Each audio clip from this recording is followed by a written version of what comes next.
Be somewhere else later. Right. Waste any more time. So, tēnā koutou katoa, welcome to OPAC meeting of 17th of November. Hard to believe that we are there already. Do we have any apologies?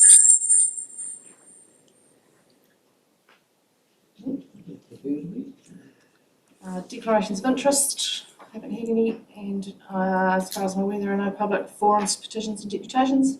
Confirmation of the minutes of the 23rd of September. Give those for a look. Anybody like to? Happy to move. Thank you. Chairman Hall, seconded Councillor McPhail. Any errors or changes to those? Got that then. All those in favour please say aye. Aye. Against? Carried, thank you. No extraordinary or urgent business, and I'm aware that Councillor Baird has a couple of questions, but Ellen will just cover those off when we get to those topics if that suits you. Thank you. Right. Item 9 rather, 9.1. Financial report to the 30th of September. Tania, welcome Tania to the big table today. I look forward to hearing from you and working with you in the space, so take it away, thanks. Thank you, Chair. Welcome. The financial report is dated here to the 30th of September. You might note that this report is somewhat leaner than our previous OPAC quarterly reports. It is simply due to the fact that we are simultaneously creating the quarterly report and the annual report. In accounting terms, that means the financial year was not closed. So creating the balance sheet and the cash flow statement was problematic. We will be producing the balance sheet and cash flow for you at the December meeting. Financial statements in front of you are the financial statements for the quarter, and you do have the new LTP reporting 58 levels of service and targets in this report, which Rachel will take you through as soon as I've completed the financials. You will note in this report that expenditure has been slower than originally forecast, which is not unusual for a first quarter. Has been delayed somewhat due to COVID and the later adoption of the LTP, just slowing down the momentum there in the first quarter. We will expect to track closer to the budget over the remainder of the year. People costs, 496,000 less than forecast, contractors and consultants 448, and operational costs 637. Income from investments fairly much on budget. The total surplus for the quarter 784,000. Chair, shall we take questions before we go on to the If they suit you. Yep. Any questions thus far? Councillor McPhail? Just a broad question in regards to obviously not getting things done, or is this obviously out in the real world at the moment, there is a lack of, we're slowing down a wee bit, we haven't got enough employees. Is this a common theme with the contractors and things too, or just, is it a point of not being able to have the materials, have the people? Is this a risk, looking again, this is a risk for us not to be able to get our program bits and pieces done? the question I'll defer to the acting chief.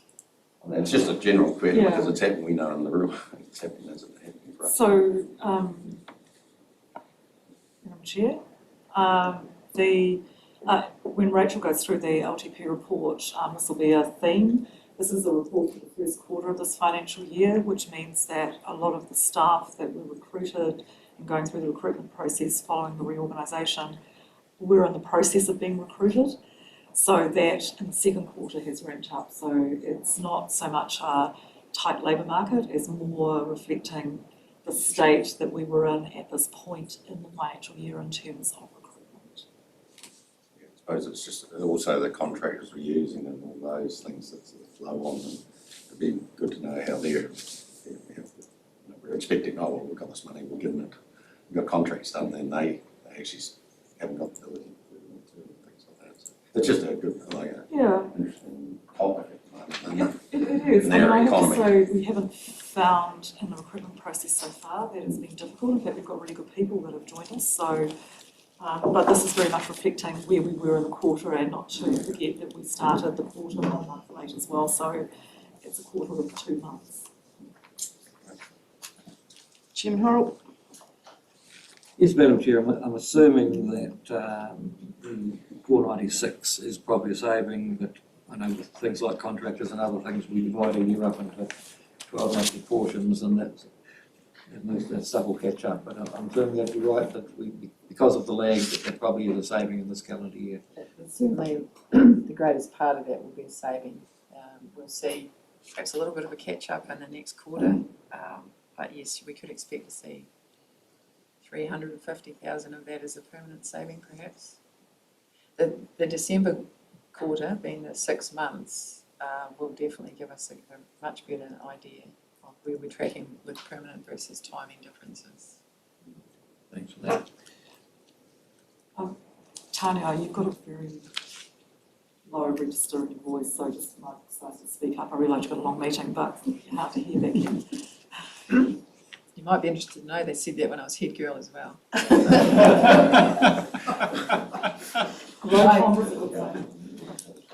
Councillor McCallum, did you have a question? Yeah, a comment and a question.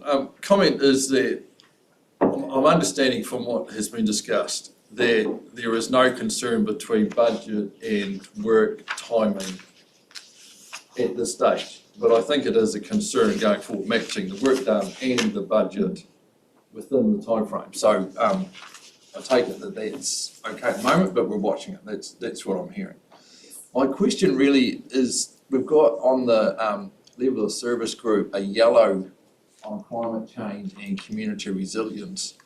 And I wanted to understand a little bit better why you've actually indicated that on the bar graph is proportion in yellow. If we're happy.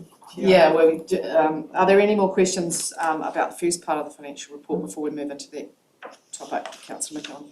No question. Can I just say, I must confess I'm not certain. This is the first time we've seen these dashboards, is that right, Tanya? No, Quite like this. It shows you my inattention, but actually, can I honestly say, for whatever reason, this struck me as good, very good reporting, and I do appreciate, you might appreciate I see a good number, and this really gave a good sense of where it was at. So well done, Tanya, to you and the team. I think it's very good. Thank you. Thanks, Thank you. So we'll move on to that.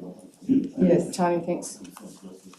So page 17, if we can follow through, the council activity performance report is a snapshot of both our outputs, our levels of service, and our financials. In the bar graphs showing our income rates, separate rates and other income, and then people, operational and contractors as a whole. And these reflect the front page, but they're a graphical version. The little circle there will tell you where we are with our expenditure to date, 17% of total budget. We have levels of service there on the left, 54 and 2. We've changed our, previously we had tracking, on track, not on track, won't achieve. Rachel can expand on this, but we've moved these to high level of confidence, medium and low levels of confidence of achievement. So we do have 2 in amber, and I will ask Rachel to explain those when she gets there. Further down the bottom graphs, the horizontal ones, they're a permanent fixture. They're not going to move. What they might do is change colour. What they reflect is the number of levels of service in each area.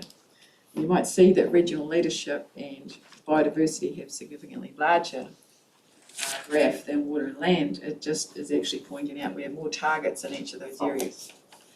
So at a glance, all but 2, we have a high level of confidence of achieving this financial year, and I will defer to Rachel to answer the ones in amber, but that is showing council on column 2 there, and they are in, There's three. The latest version should have 2.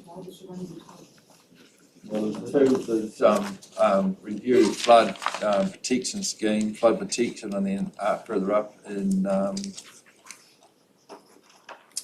climate change and community resilience. There's a partial yellow and partial green. well, if we, on page 17. There's 17, the bottom graph on the left, there's a green and a yellow in the same line. Yep. Yes, yeah. And then you go down 2 pages, and then there's 2 yellows. Are the same 2 now? When we go down another 2 pages, yes, we'll pop through there. So that's our summary page. We should have 2, so we'll just proceed through. The air quality performance report should have 4 for high achievement, and it's reflecting the budget there. You can see science and strategy and regional planning are the 2 activities that contribute to air. If we go into biosecurity and biodiversity, we have a full group, and we have 12. The individual bar graphs are describing a summary of the performance measure. Okay. So Tony, just for clarification, on the front page is a summary of all of them. Yeah. And the 2 reflect that particular group activity. Yes, yeah, climate. So the, councillor, the 2 in the climate change report on page 20 are the same 2 in the summary on page 17. Sorry, that's what I was getting to, and then the Yeah. next page, page 20, should show 8 and 2. 8 high confidence in 2, and the 2, as you say, being flood protection and review. Now, I will leave that detail for Rachel to explain, and the detailed LTP report. 1, 2, 3, 4, 5, 6, 7. You can see there are 6 activities that contribute to climate change, and their respective expenditure budgets are detailed there in the graphs. Coast and Marine, page 21, 8 with high confidence, and again 4 activities of council that contribute to that. Page 22, regional leadership is 16, a significant number of our levels of service are in this group. And you can see we have 7 activities of council, 7 areas of council contributing to that. And the last page, 23, 6 and 0 for medium. So 6 all aiming to complete for the year. As we go on through the year, you'll see those budgets and actuals line up, and we'll start to introduce the year-to-date, the full year's budget graphs, as we have in the past. So, other than the explanation, Councillor McCallum? Thank you, Madam Chair. I'm just looking at Coast Marine performance, so that's on page 21. Under regional planning, we've got quite a high year-to-date actual to a year-to-date budget. Is there any reason why that actual is well ahead of the budget? I can't answer that specifically, except I would imagine that they've brought some work forward, and that it's just the timing of that work within the year. Can we get clarification on whether that's a timing issue or a, what is that? It's quite a big chunk. Right with that, Rachel? Yeah, and that's it's because we wrapped up that work. You recall last year we slowed that work down. So this quarter has been extremely busy in that space, the last quarter of last year as well. But I can provide more detailed information. Any other questions on that part of the report, please? Yeah, slightly different information, no, slightly different presented. Information's always been there. We've moved from 18 levels of service reported to 58. So we've significantly more detail, and councillors will be able to work through that with Rachel as you have any more queries on that. Rachel, would you like to Or do you want to do that later? Yeah. Yep, okay. Next item. Yep. Let's go. Anything else with reference to item 1 there? Happy to move, Madam Chair. I think this reporting is going to be very useful, actually. It's quite visual and you can take it. Next, move that we note the financial report to the 30th of September. Chair Horrell and Councillor McCallum, all those in favour, please say aye. Right. Against? Carried, thank you. So, the long-term plan progress report. Thanks, Rachel, welcome, and take us through, please. Thank you, Madam Chair. So this is the first progress report under the new long-term plan, and it reflects the new framework that came in through that process. So you might recall we've got the 6 new groups of activity: air quality, water and land, biosecurity and biodiversity, climate change and community resilience, coast and marine, and regional leadership. And so for each of those groups of activities, we have new levels of service, performance measures and targets. And as Tania indicated earlier, we've moved up a reporting on a number that's higher than we have been for the last LTP. So we've moved from 18 performance targets to 56 for this new LTP. We've also added in an overview of the key activities up front in the progress report to give you a high level sense of what's taken place in the last 3 months, and then it goes into the detail of the 56 performance measures across those groups of activities. As has already been highlighted at this stage of the year, we are looking at, we have high confidence across 54 of those performance targets, confidence that we will achieve the performance target by the end of the year, so that's for the first 3 months. You'll see in some of the commentary that things may not be significantly advanced because new staff are still coming on board for some of the operational activities. The August lockdown affected those, but we still have confidence that by the end of the year we'll deliver on those. The 2 that are highlighted as amber are in that climate change and community resilience space, and I will take you to the detail on that. So on page 45 of your agenda, the first one is around the community resilience projects, or climate resilience projects rather. So the report there outlines the fact that good progress has been made, but in terms of achieving the target, there I guess are some hesitations in saying that we're fully confident that we will achieve that because of the fact that all the construction commencement dates identified in the funding agreement are not necessarily able to be achieved at this point. So the Gore project is used there as an example. I don't know, Paul, if you want to add anything to that. No, I just think so. It is how it's contained in the report. I suppose there's a degree of urgency to try to respond as properly as we can. MB through Canova seem satisfied and seem happy with the progress, so I don't think it's not a major race, but it's certainly something that we need to progress and try to get ahead of. So, but as you know, there's been staff changes, COVID delays. Those are the reasons for the And then the second one of those performance targets in amber is on page 46, and it links very much. It's around the review of the flood protection schemes, and with the focus on the climate resilient projects. We haven't advanced that as far as we would like either, but it's linked, and the previous points apply.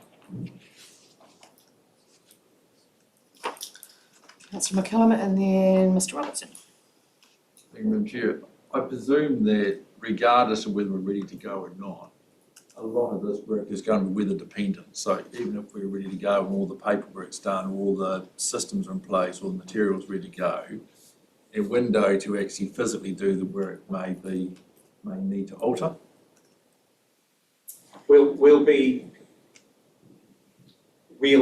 I think we'll be challenged all the way through this process, and the thing that we need to do is continue to communicate to the council on it. But yeah, it's going to be glad to say Canora are happy. They've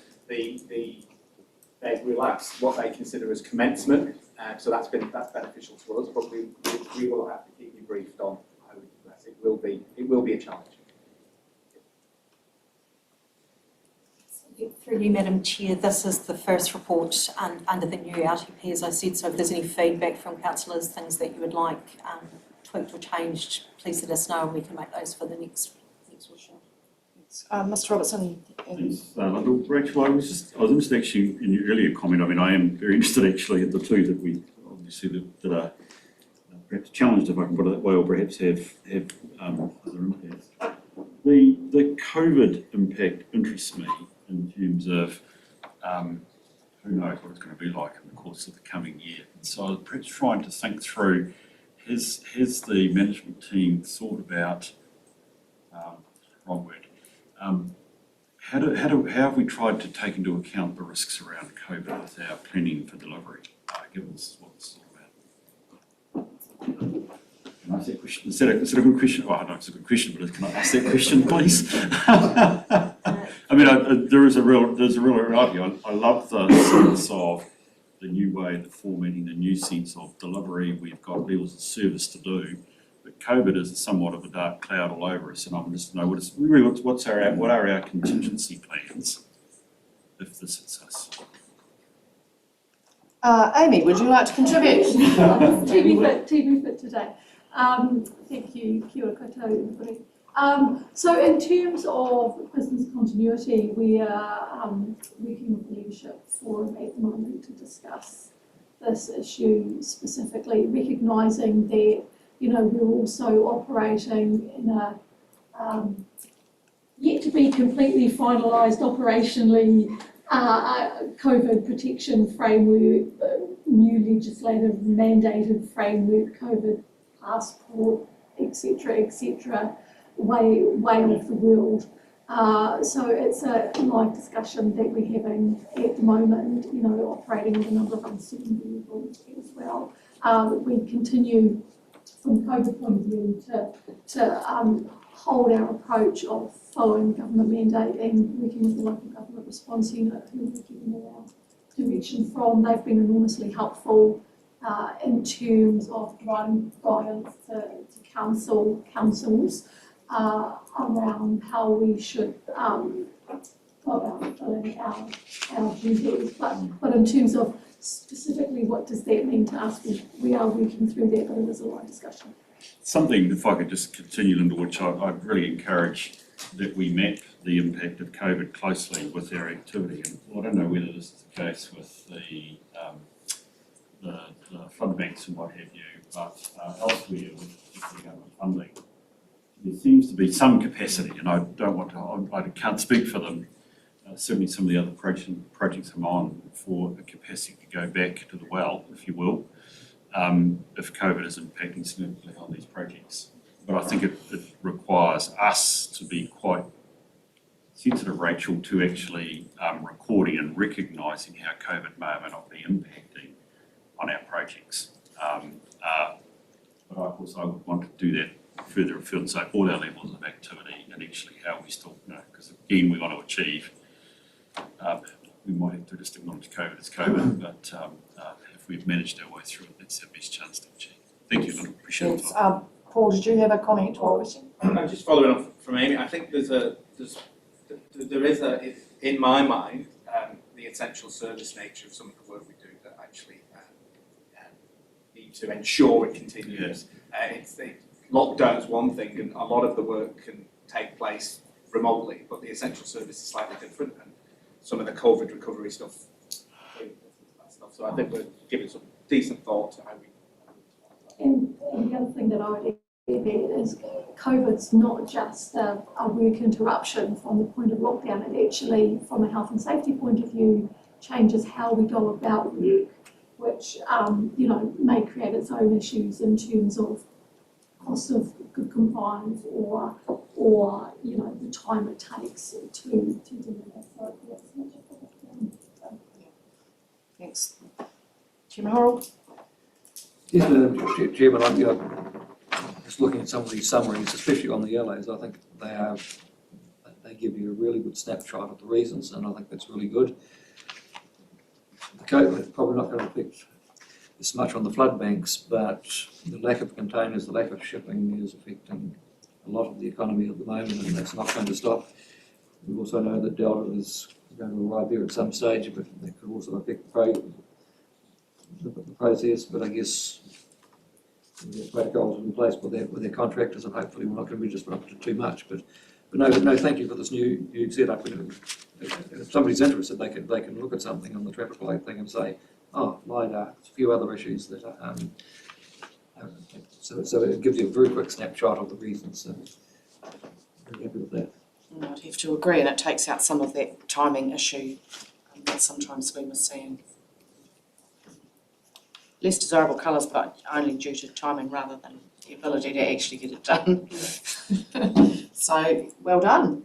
Any further questions? Would somebody like to make that report, please? Move the report. Thank you. Councillor Cox, seconded. Councillor McPhail, all those in favour, please say aye. Aye. Against? Carried, thank you. That takes us to item 3, the investment report. Thank you. Tanya. Thank you, Chair. Madam Chair. Madam. Oh, you should say that. I'm never sure whether to add that word or not. Just chair is fine. Our investment report says that at the 30th September 2020, we had an increase in our portfolio of 114,000. That is a net increase after fees and charges. You might see in the table below, we earned income of dividend and interest income of 196,000. There was a capital change, which means a reduction in the value of 32,000, and then there was fees and charges of 48,000 for the month, the quarter. The balance at the 30th of September was 29 million. It has fluctuated daily down to 28.5 and up to 29.2. So there's been quite a bit of movement in this, even in this last week actually. If we go across to page 58, we're showing there that our portfolio investments and the weightings of those investments sit well within the mid-range of our SIPO. We're noting there that at the 3rd of November we had $3.3 million of cash in current account. We have close to $8 million today. The rates income, of course, is ramping up with rates final day for payment next Friday. You might be interested that, of course, we are doing something with that cash. It has been invested either on call or for as many months as we can predict out would be beneficial. Of the $3.3 million that was held in early November, $3 million is actually held on behalf of other entities. So we have our Waituna Partnership Fund and money's held on behalf of the government yet to be spent for the projects. Page 59 shows some movement, the volatility of our portfolio. Sobering reading, isn't it, really? Yeah. It did actually go down in the last month. So July, August, somewhat of an increase from June, and then it went down in September. So at the end of September, we're very close to where we were at the end of June. And we seem, as I said, to be hovering around that point. JB Ware assure us that they're happy with our current allocations. They are due to come and talk to us again early next year when we'll be able to question them in some more depth. Are there any questions, Chair? Anybody? Jim Hall? No, JB, we'll be following that quite closely, but as interest rates move up, sometimes that has a negative effect on the bonds. They'll be monitoring all that. It does. It has a direct effect. We have benefited substantially in the bond market over the last 2 years as interest rates went down. To use their words, I suppose there are headwinds, but it'll be interesting for them to be able to comment that to us as to how they're placing for allocating funds. I did see in here they've moved back to some New Zealand funds, New Zealand bonds. Of course, that'll make it interesting, Nicole, that we have taken the balanced portfolio view, essentially, which is a long-term investor. So it's probably a case of holding tight, not holding tight, but keeping the long-term view in mind, isn't it, when we see the fluctuations? They do have a degree of ability to change their weighting somewhat. But I perhaps don't see a significant change away from our SIPO, which is their guiding document. Yeah, that's probably, thank you, Tanya, that's really what I was getting to. Yeah. Councillor McCallum? We're to review, I think, in the next 12 months, the cycle anyway, aren't we? So we're actually, to pick up on your point, Bruce, we're actually changing the economic outlook. Before it was actually declining and it was reducing, it was lower interest rates. We're now going into a growth inflation interest rate. So I'll be interested to hear commentary, if we want to preload them, commentary and how their view was and how their view is going forward with the new economic direction that we see coming. And that's driven by inflation and delays, whether they are real or perceived. There seems to be a commentary around that. But the report to me just shows how volatile this market is, and that graph on the top of page 59, I think this demonstrates that you need to take a long-term view, and some of the day-to-day activity will be noise, and you need to understand why you're there and have a longer view. Thanks. Would somebody like to make that report be I'll noted? move that the report be Councillor Cook, noted. Councillor McCallum. All those in favour, please say aye. Aye. Against? Carried, thank you. Thanks, Ellen. It helps if you raise your hand because then I can, it catches my eye, so that's good, thanks. And I know you've fully participated. Right, item 4 is the draft annual report and summary. Thank you, Chair. Rachel and myself will present this together with our respective parts. I'll just lead off with the item.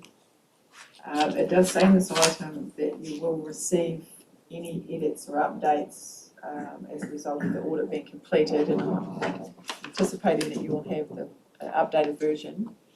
Did have some yellow, there was very few in the end. I think so. Yeah, we can look at those.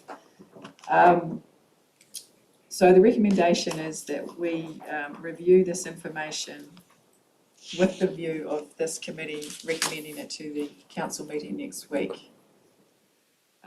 Page 62, it says the committee is asked to review the draft groups of activities, nominate any other highlights for the year which might be incorporated into the overview, review the financial results and seek further information if required, and forward the draft and the summary to the council for adoption on the 24th of November.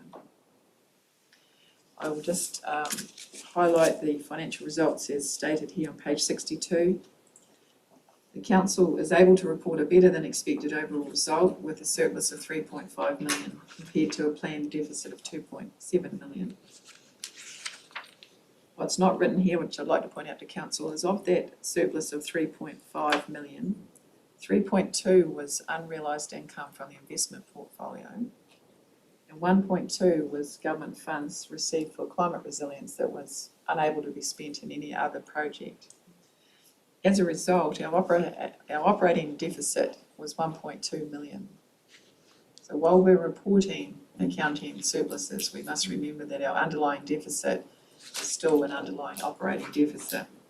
And that is after achieving significant cost savings we refer to here of 2.1 million through the year. We were able to reduce our operating deficit, as I've just said, lower than forecast. However, our day-to-day operating costs remain in a deficit position, and this, as you are aware, required some tough decisions through the long-term plan process. I'd like to refer you then to the actual document, draft annual report, and I'll ask Rachel to lead you through the first few pages. Thank you, Tanya. So page 2 sets out the message from the chairman and chief executive, and this is designed to, at a high level, set out the achievements for the year and reflect on what we've achieved. So as noted in the document, it has been quite a tumultuous year with the ongoing threat of COVID and the recovery from the flooding event. However, with adversity comes opportunities, and the forward talks about some of those opportunities. So the Jobs for Nature funding and likewise the climate resilience projects. It also signals that freshwater management remains a top priority and reflects the work that we've done with Te Marama to weave together one set of environmental outcomes for the region. It talks about the ongoing work with the community, supporting individuals, catchment groups, community groups and schools to understand their local environment and take action. And then the work done in a regulatory space through the consents team, meeting compliance timeframes almost 100% of the time. And then leads into some of the work we've done in partnership, so particularly in that space of intensive winter grazing, but that is reflecting of the fact that our environmental outcomes won't be achieved without working with partners. So it talks about that financial surplus that Tania's just outlined, and that at a high level is the outline and the message there. And then we go into the detail under the groups of activities, which I will take you through. Unless there's comment on the forward, you might want to come back to this one. Councillor Cook and then Mr Robertson. Yeah, a couple of things. We're saying we have a partnership with Te Marama. Is there any statement from Te Marama acknowledging that relationship? Because we're just making a statement there. Are they not likely to do that? Well, it's a good question. I can respond for you, Chair. The following sections talk about the relationship with Te Marama, so pages 4 and 5, and there is a section towards the back as well about the nature of the relationship between local government and Te Marama. They have got the draft report, and we've had a discussion around it. I guess if there was a desire to have a comment directly from Te Marama at the time the annual report's released, we could ask if that's a possibility. Yeah. I think that that might be the wise thing to do. It lends credence to our report. Otherwise, we're just seen as making a statement, and it could be questioned by some. The other matter I had was we've said here, we've got a reported surplus of 3.5 million. Now, in view of the significant rate increase that we applied this year, I would suspect that some people reading that summary would have questions about, well, how did you do that when you charged us a high rate increase? And we need to actually explain that a little bit more clearly, I think, even in the summary, even though the data is available on the full report. Some people won't go to that, they'll read the summary and say, hey, what are these fellas doing?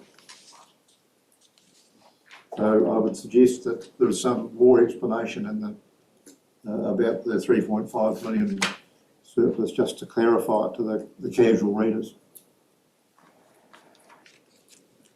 Thanks, Councillor Cook. We might come back to some of this later. I'd quite like to hear from everybody and see if there's, unless anybody's got an objection to Councillor Cook's suggestions, I guess we could just assume that they are. Would add value. Yeah, thank you. So going forward, actually, if there are any suggestions from councillors that that you perhaps disagree with, let's discuss them then. Otherwise, I will assume that the councillors are in agreement. Wilma, do you have a? Just so that we're really clear, thank you, Chair, just wanting to be clear for the sake of staff that if we were to reflect the commentary that Tania just gave in her overview in the forward, would that provide that clarification? Yes, I think it won't be that easy because you don't want a long explanation, but you want some clarification. Yes, but some of the detail. To tease out. Yes. I think the numbers will help in the Why way we're that, in the position that we're in. in the way that, so that will be clearly done. Can I also make a comment in relation to the statement about partnership with iwi? Page 4 refers to the basis for that, which is the Charter of Understanding, which is the formal relationship between ourselves and Te Marama. So the statement's based on the way that we agree to work with them in relation to matters relating to the Resource Management Act and the Local Government Act. But if, so again, for clarification, is the councillor referring to a reflection on the year from Te Marama in relation to our relationship, or just, because I think the clarification of the basis for it is in the annual report. Councillor Cook?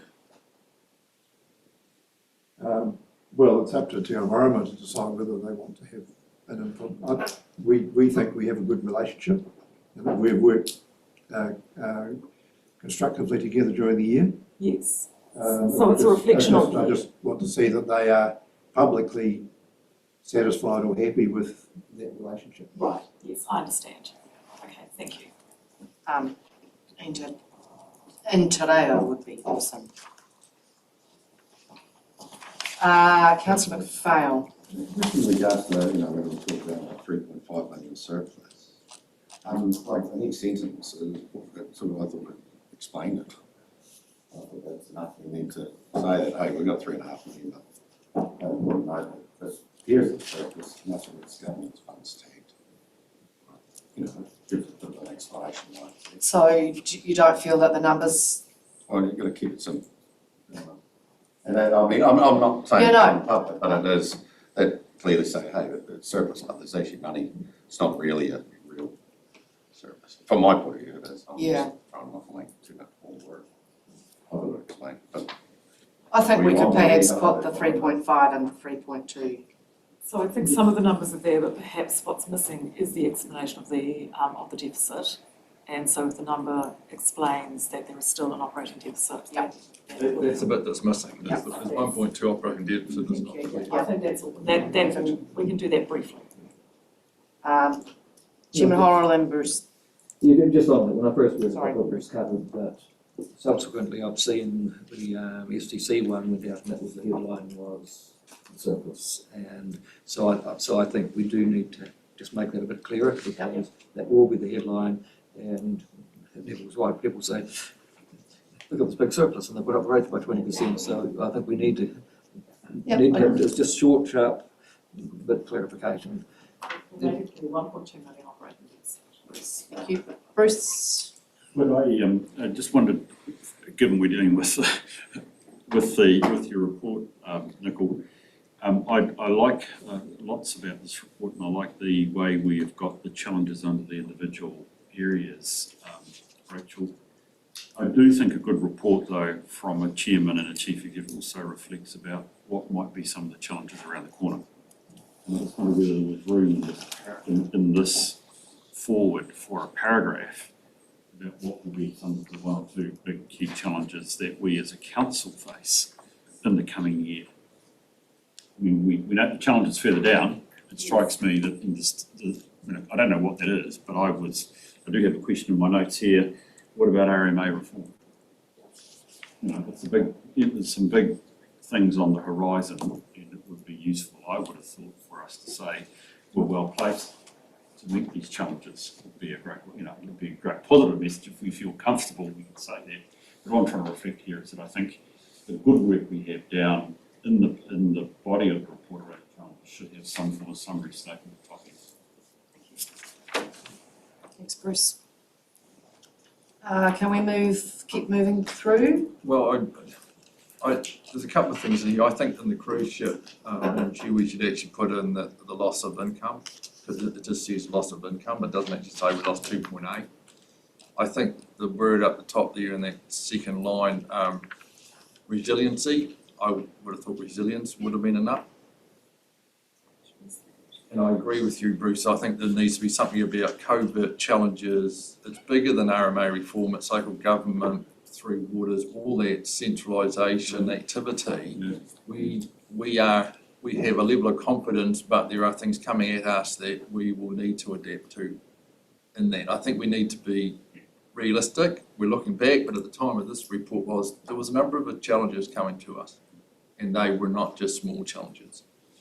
I mean, it's a principal thing for me, but I mean, we're also wanting to know, does this report reflect that through the year we are well placed to meet the challenges of tomorrow? So do we have the capability and capacity to actually meet those challenges? That's So definitely big, because it is a report on the past year, but I think And I think that in fact would reflect the assumptions around the LTP, so I think that's an easy reflection and we'll get that onto the report. Great, And that's Chair, clear. when I went through this, I went through the full draft and then thought that the summary was a reflection of the full draft, so I haven't spent a lot of time on the summary. The summary is easy to go through, it looks fine and it picks it up, but we've always done the full draft. Yeah. Is that the I'm assumption? looking at the full, I'm not looking at the summary per Can se. I- There's an overarching thing. One of the things that would come to mind was, and I've got it here, there was no mention of compliance in the first introduction. We talked about consents, but there's no mention that compliance data collection was actually a critical part of our work. And that's what a lot of our work programs lean on, the science work, etc. So in that first part, there was nothing there. First part being the opening comments. message from the chair and chief So you executive. talk about the consent meeting 100%, but there's nothing there about compliance. And the, I've already mentioned about COVID and business as usual commentary. And I asked the question, should we? Yeah. I don't have a view, but if you're going to start, it's one of those things, when you cascade, you start, you actually need to look at some of the other parts, which are those 6 basics that we have, so it was just really trying to. Yeah, I understand, but I just think we have to be careful that we're not writing a novel at the beginning for the novel that's following. Okay, so, But I'm interested in councillors and staff thoughts there, but Chairman Horrell? We have been complimented by the fact that we do put out a compliance report every year, which not all councils do, and even if it was some referral to that on the document. Well, you could just say, we put out a compliance report every year. it's fine. It's just to give balance to that, because the reality is most people read the first few parts, and if they're happy with that, the summary, they'll read the first part of it, and if they're happy with that, they won't read any further. If they want the detail, they've got the ability to go and look at the detail further down. Agreed. How do we feel then, councillors and Bruce, about the need to include a specific reference to compliance in the chairman's message? Strong Well, feelings Councillor either way? McCallum, correct, it is a topic of some interest to many of the people in Southland, in the rural areas, so we should look on it. Councillor McHale, your thoughts? Ambivalent? Yeah, I suppose we think that as we get more information, it's all there, but not too stressed about it. We do a compliance report. Chairman Horrell, your name's at the bottom of these pages. What? I'm sort of reasonably, it's a difficult measure to put in because compliance, if you've got consent, you can do the tick, we've done it in the time, but if you've got a prosecution going on, we never budget for that stuff because you shouldn't. I think, yeah, I'm reasonably relaxed about not mentioning it in the forward. I think we are comfortable with where we're Raise a at, question. Councillor McCallum. Yep, absolutely. Yep. Oh, we can talk it through, that's what we're here for. Right, Rachel, box on then. So as I've been touched on before, pages 4 and 5 set out our relationship with Te Marama under the Charter of Understanding and some of the activity that's occurred over the year. Then we head into our activities in depth and the different groups of activity, just bearing in mind that these are the ones under the previous long-term plan. So this is the last annual report under that long-term plan and it looks similar to the previous 2 years. So in terms of overall results, which is set out on page 9 of the performance targets were achieved and 9 were not achieved. And we can go into that in some detail. Page 7. Can we let Rachel finish first? Thank you. I thought I would highlight key things, but maybe it would make sense to stop and talk for each page if there are things. So, Councillor McClellan.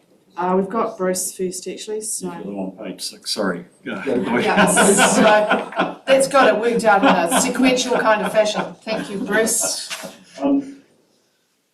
Just thinking about our summary, thinking about the fact that we're going with the numbers of 3.2, but that's not the real result. It's 1.2 operating years. So it's interesting that our summary financial statements don't show that, because we actually gone with the funding impact statement.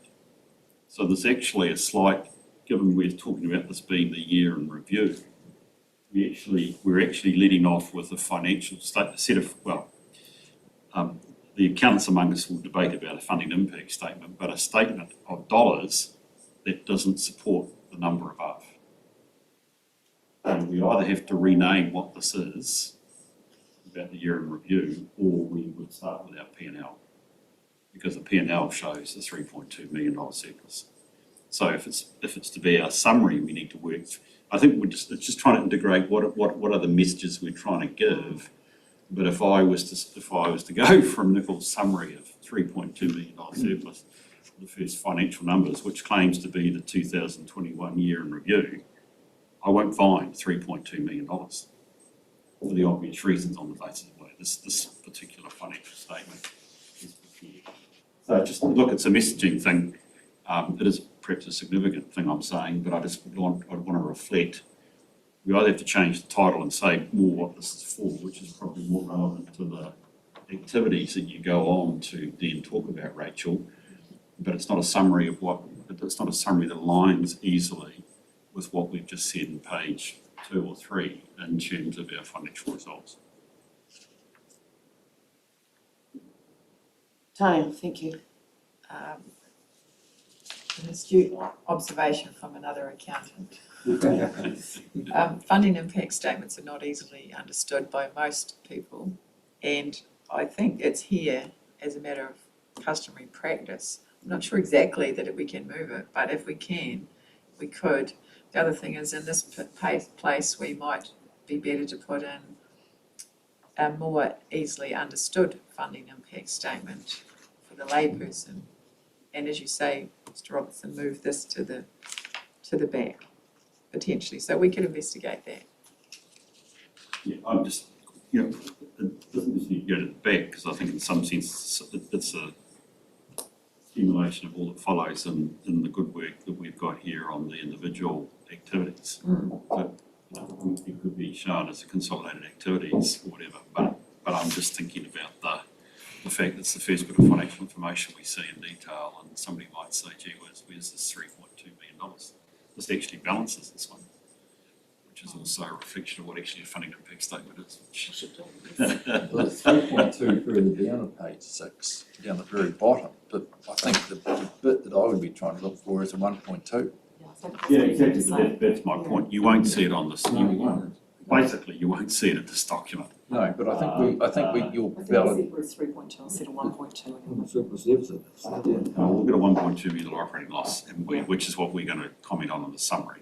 Yes. You only get 3.2 because of a somewhat technical reconciliation between the technical document and the number. It just shows you that we can reconcile back to our primary document. So I'm just wanting to reflect it anyway. And for the sake of time, it is what it is. As you say, we're doing it the way we've always done it, Tanya, but we have been having a very good debate about actually what's the effectiveness of this report, and it's partly diminished because the first document we see doesn't relate to those numbers.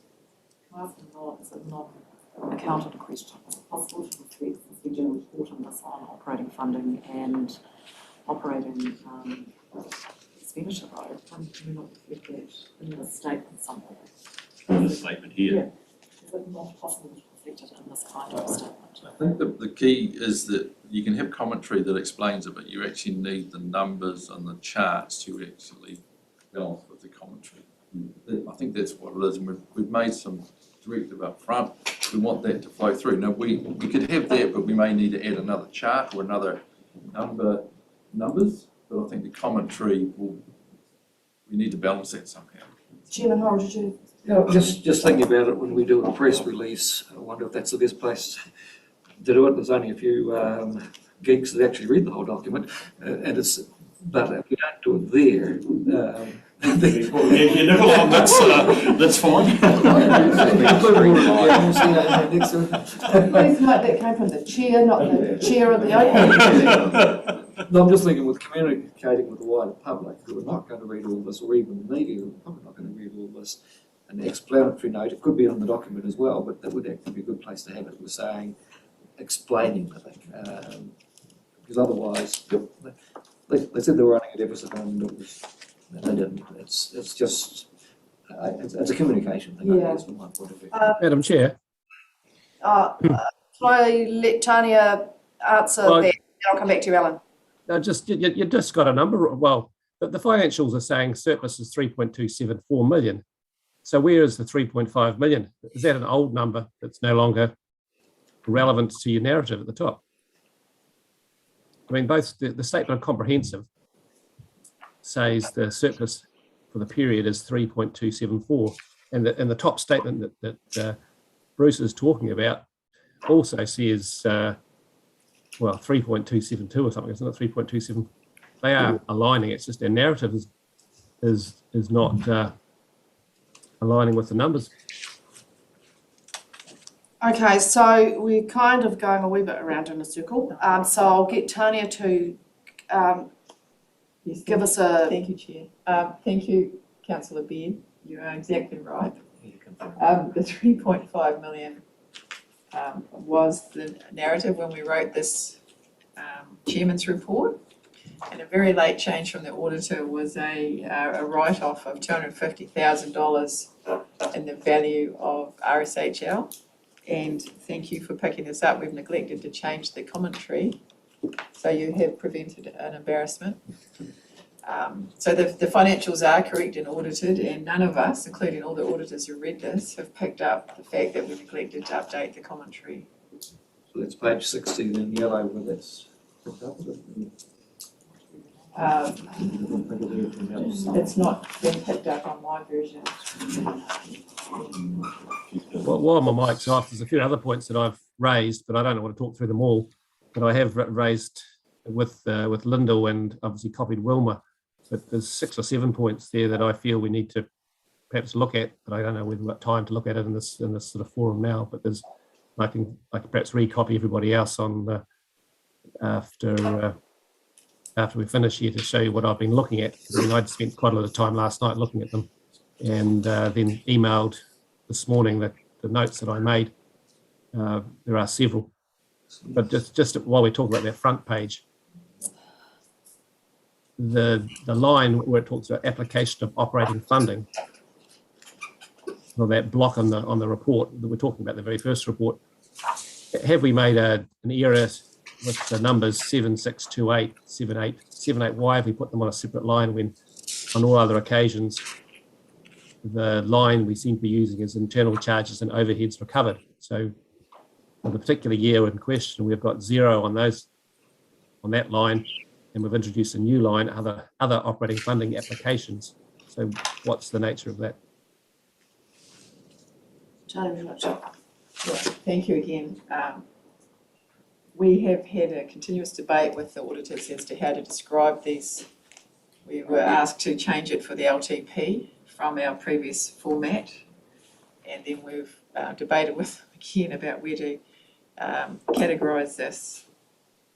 I personally would like a consistency there, but for their reasons we've recategorised it, and we've stayed with the categories they asked us to change it to for the LTP because we're going to be reporting on those. It's a very minor but technical discussion, Councillor, on how to describe these parts of our expenditure. I just So hope... do we restate previous year totals, previous year column? If you read those as being the same things, they are expenditures other than payments to staff and suppliers, which effectively the bulk of which is internal overheads. I'm looking forward to the FIS statements disappearing in the future under the next review from the Productivity Commission. Can I ask that I have a copy of that email and we could perhaps go through those together? Yes, and an apology from me, Councillor Beard, because I didn't realise you'd emailed me this morning. No, I mean, I did. Given that I had. Just before the meeting, so. Good. Yeah, it was very close to time. I only Yeah, finished it. sorry, I haven't seen those, so. As a committee, can you send them around everywhere? Yeah, well, if I'd received them earlier, I would have moved them on, but, Can I just make anyway. a suggestion, as we are turning the pages, the councillor has actually indicated the pages he wants to talk about, so I think we can pick up all his commentary as we go through. right, well, Alan, I'm going to rely on you and Wilma to, I've got your email up on my screen. because I haven't got that in front of me at the moment. We're not there yet. Can I reply, Chair, to the graph? We were talking about how to, our chairman suggested that only certain people might read this page. But I do wonder, and it will all depend on time, whether the auditors in fact can audit again our summary statement. But in the summary statement, it might be the place to put if we were able to, put a graph suggesting the breakdown of what is effectively the FIS statement. So that will be dependent on Mr. Hawken. there's lots of nodding. Yeah. This is the document. See what you can do. Wilma, Can I just point out though that the council meeting is a week away, yes. and so if we are going to make substantive amendments that require the auditors to look at things, we need to be able to build that into the statutory timeframes for the papers to be received. So that would need to happen literally in the next 2 days.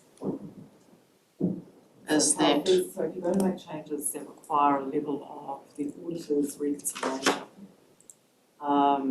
you need to be really clear that those changes are, critical changes. So I'm happy around the matters related to the commentary and the forward. If we're going to take accounts back that require re-auditing, do we really need to be doing that is the question.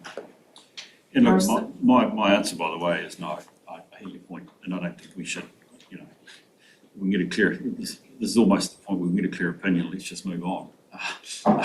But I would actually just think that we need to be more explicit, would be helpful. What actually is this document? In other words, its title is right in one sense, but when we think this is in the summary, and we're starting, again, I'm just repeating my point. This doesn't relate to really the numbers that we have talked about in the summary, which we should do. So I just think we need to actually rebadge what is this? And it relates, it's not so much a summary, it's actually relating more to totality of the activity statements which follow. So that's what I would be doing. So that's a wording change, Wilma. It's not a wholesale change. I would say for next year, we want to think through actually what would be the first document we get off with. What might be useful though is again some reiteration on this page of how to read it.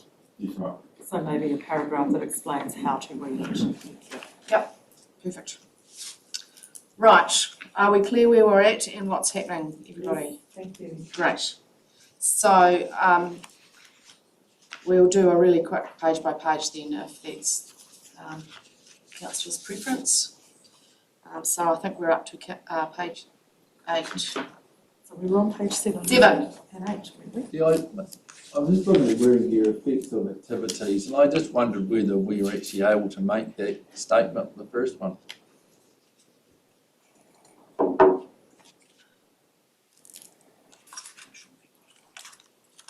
This is wording that we've used in the previous 2 annual reports and that we've carried through into this annual report.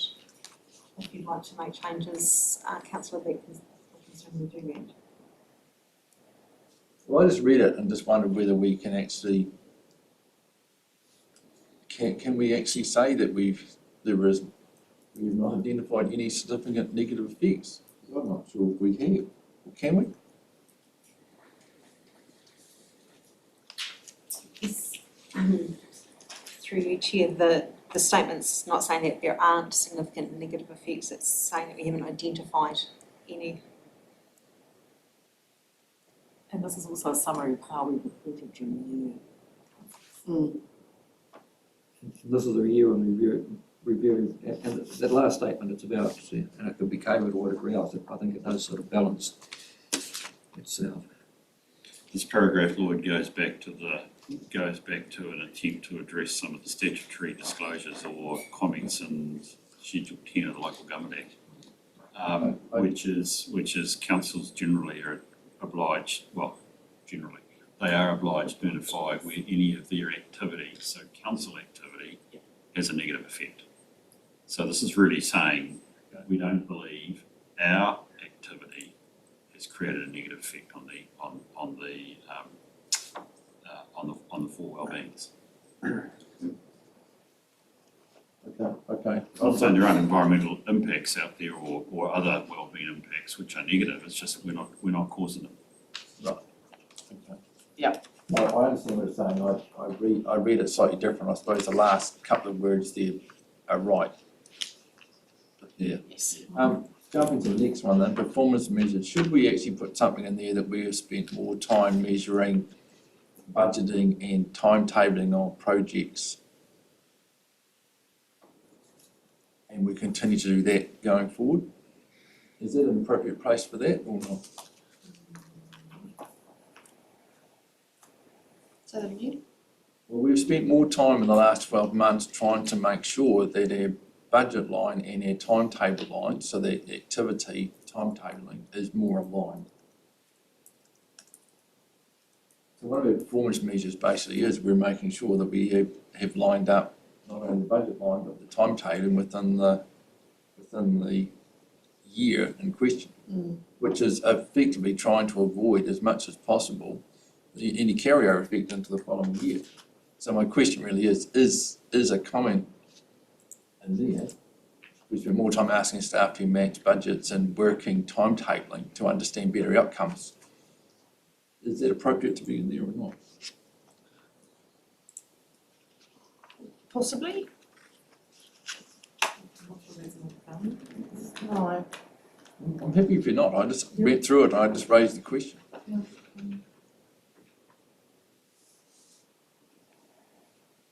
Any comment, Bruce particularly? Which answer do you want? I'd like to say brief, but far be it for me to say that. This is a bit formulaic, but it's just setting out the standards of what follows. What I think I'm hearing you say, and it's an attraction, is actually some of the work that we've done, around the performance management office, the stuff that you've done around the jobs for nature and resilience stuff, which is reflecting improved project management. I don't know that this is the place that we would do that, which is what I think you're getting at. We would do that somewhere else. Yeah. Thank you. Right, page 8. Page 9. This is really not the way I'd intended to go through this, but If that's helpful, Chair, just to note as Mr. Wilson has identified much of the report as formulaic, but I can identify the areas that have changed. that would be awesome. And so on page 10, the key results for the year and future challenges have been updated. So noting here, and perhaps this is where we could put some additional wording, Councillor McCallum, is the development of the 2021-2031 long-term plan. And so some of those things you mentioned could be woven in there. And then the coordinated collaborative approach to national policy directives, including the intensive winter grazing advisory group, are two of the key things that have been identified. I'm happy with it. So the achieved, not achieved for the performance targets are the same as what you received in the August OPEC agenda, with one exception which I'll identify when we get there. So turning then to pages 13 and 14, again formulaic apart from page 14, key results from the year, so securing that central government funding, the proposed water and land plan appeals, some of the collaborative processes underway, and the Fieldland VHF project, and those challenges have been updated as well. Likewise, pages. Oh, sorry, Chairman Ross. Just looking at the wording on page 10 where it says, how much did we spend on this issue? Is it this issue or these issues? I'm assuming reading above, the future challenges is It's only I read that as the regional leadership, but is it more specific than that, Rachel? Yeah, it's the regional leadership issue rather than, what's above. yeah. Next. Yes, we're just discussing that perhaps it should have referred to the group of activity rather than issues, so. Yeah, I think we'll change the word issue to group. Yeah, it's a bit more positive as well.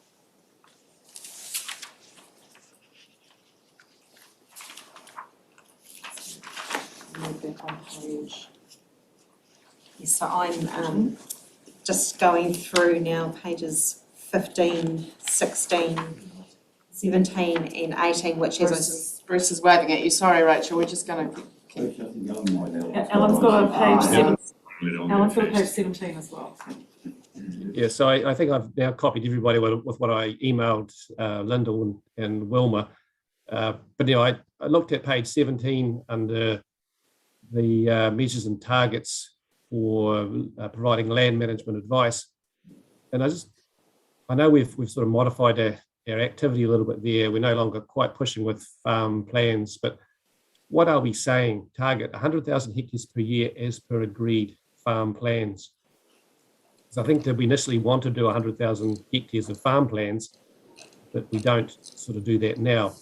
I just noted that in 2018-19, we did 166 focus activity plans according to our document, and this year we've done 19 FEPs. So can we clarify what our targets are? for each year, so these are the targets that have been there since 2018. And they obviously are different in the new LTP. The move, I guess, to working with catchment groups, etc., is reflected here. I don't know, Paul, if you want to add anything to this commentary. You could ask Fiona, who's the manager for this area, to provide some additional explanation if you'd like, Councillor Beard. It's just really what we talk about 100,000 hectares per year. Is that advice we will give? Because that's how we've sort of noted it. But as per agreed farm plans, so 100,000 hectares of farm plans, or what? That's what it's meant to be. Chairman Horrell? I think we moved in the last period from a target of 200 farm plans to a hectare basis because some of the bigger properties took more time. So I think that's where the change was. Make a brief comment, but the issue that I think you're raising, Councillor, is the reason why we have changed the nature of the level of service in the new LTP. But we are obliged to report on the one that you have to report on that you've had the last 3 years. Yeah. May help me then with my question, Lyndall, about some of the dates here in the targets. We've got 2019 and 2020.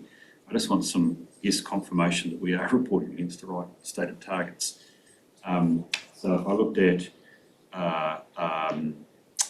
maintain and enhance Indigenous biodiversity development published by 30 June 2019, a regional biodiversity strategy, and we actually state that it was completed last financial year, and I presume that's the 1920 financial year. Why are we reporting on that in this report? And there's also 2019 and 20 further down, and the one that I looked at, for instance, at page 18 was a target to engage research agencies and other holders. Farm monitoring systems is fully operative by June 2020. That's the prior financial year. I'm just struggling to understand what year we're trying to report on because 2020 passed. I'm just wondering whether some of these targets actually line up. So I think the first point is because the target was by 30th of June 2019 and it wasn't completed until the last financial year. But so when you say the last financial year, which year do you mean? The one that we're reporting. Yeah, so you're 1920. So not 2021. 2021. So these were the levels of service that were in the previous 3 year. Yeah, I get that. The target was to have done something by June 2019. It wasn't achieved. It was done last financial year. So this, we need to have our eye on this. This is a 2021 report. Yeah. So the last financial year for a 2021 financial report is 1920. Yeah, so we didn't do the work that was scheduled to be done in 2019. To be more explicit. I guess I'm still struggling. Why would I report on performance and achieved in 1920? Okay, I guess the question was we met the 2021 year? target in the year in which we're reporting rather than the year in which we said we would do it. Do you not want that to be reported on this financial year? The fact that we did it, although it was a year late, so therefore it's a non-achieved. It would have been reported in the 1920 year, wouldn't it? Has it not It's not achieved? achieved again, but then we did it. We did what was in the LTP the wrong year. Okay, I'm right, really not I'll take report- it. It's not- Honestly, that's confusing to me. Yeah, okay, well, I'm happy not to If report on if I can be really honest, Yeah. 19, we're reporting on the 2021 year. Yes. We did nothing on that plan in the 2021 year because it had been adopted in the prior year.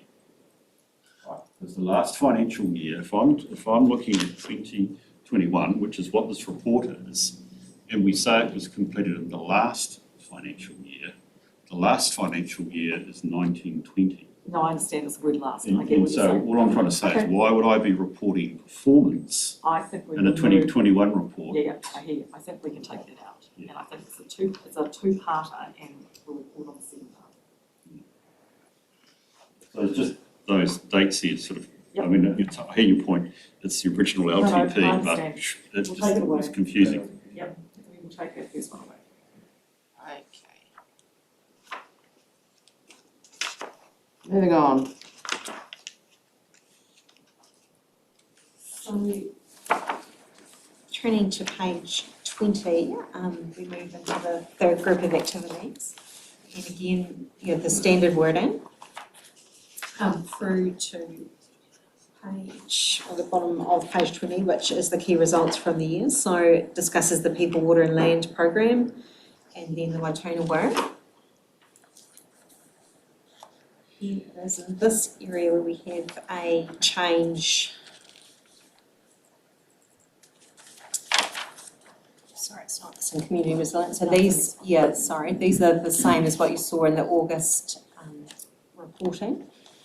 And then we move through into community resilience, which is the fourth group of activities. Can I just stop you for a moment? So Councillor Beard raised an issue on page 22. Page 22.